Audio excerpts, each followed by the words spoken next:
Nothing's gonna go back to the way that it was. Hold on to your wallets, purses, and fanny packs, people. There's a bunch of new streaming services coming, and they're backed by some serious star power. But what exactly will these streaming wars mean for giants like Netflix, Amazon, and Hulu, and for our pockets? Well, we're about to tell you right now on the new Rotten Tomatoes show, The Catch-Up. The first up, and probably the one that has Netflix sweating bullets, is Disney+. It will launch on November 12th of this year at $7 per month or $70 a year, which is what my dad spends on a porterhouse steak.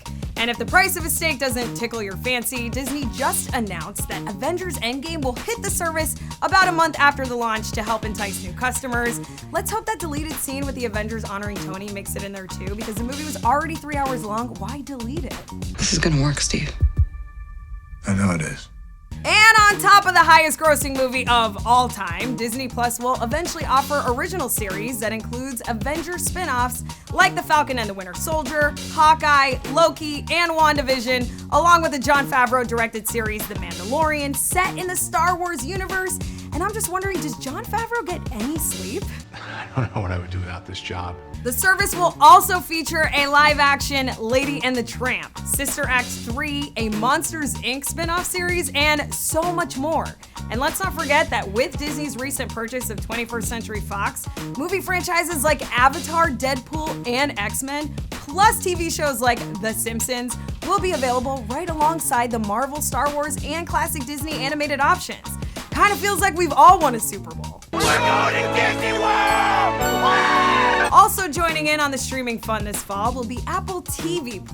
Now, while the cost is still unclear for this one, it will be armed with a variety of original programming that includes a reboot of Steven Spielberg's 1980s series Amazing Stories, a drama about a morning talk show starring Jennifer Aniston and Reese Witherspoon, an untitled series from La La Land director Damien Chazelle, a thriller from M. Night Shyamalan, and a series of documentaries from Oprah. So it kind of feels like we're on the episode where she gives out all those cars. You get a show, you get a show, you get a show. Everybody gets a car! And to stretch your paycheck out even more, the AT&T-owned Warner Media has also announced its new streaming service. It's called HBO Max, and it's coming in the spring of next year. No word on cost for this one yet either, but experts think it will be somewhere in the $17 per month range. Along with everything that comes with HBO, the service will be anchored by classic shows like Friends and The Fresh Prince of Bel-Air. As far as original programming goes, it has inked deals with Reese Witherspoon to produce 2 films.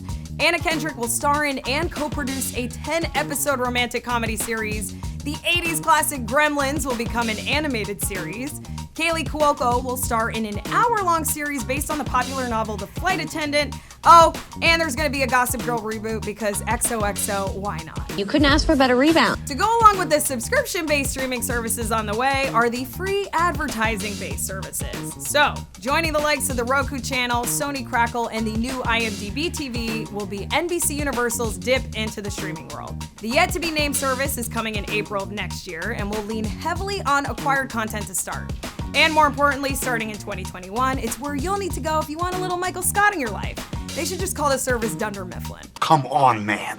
Believe in something. And it's worth noting that YouTube Premium seems to be retreating from the paid subscription model, with the video platform now offering its originals free with ads. Free $9.99, my favorite price. But if shorter form content is more your thing, there's good news for you as well, because former Disney and DreamWorks animation bigwig Jeffrey Katzenberg is coming in hot next April with the short form startup Quibi. Now, Quibi will cost between $4.99 and $7.99 per month, feature videos between 7 and 10 minutes in length, and already has content on the way from names like Steven Spielberg, Steven Soderbergh, and Anna Kendrick.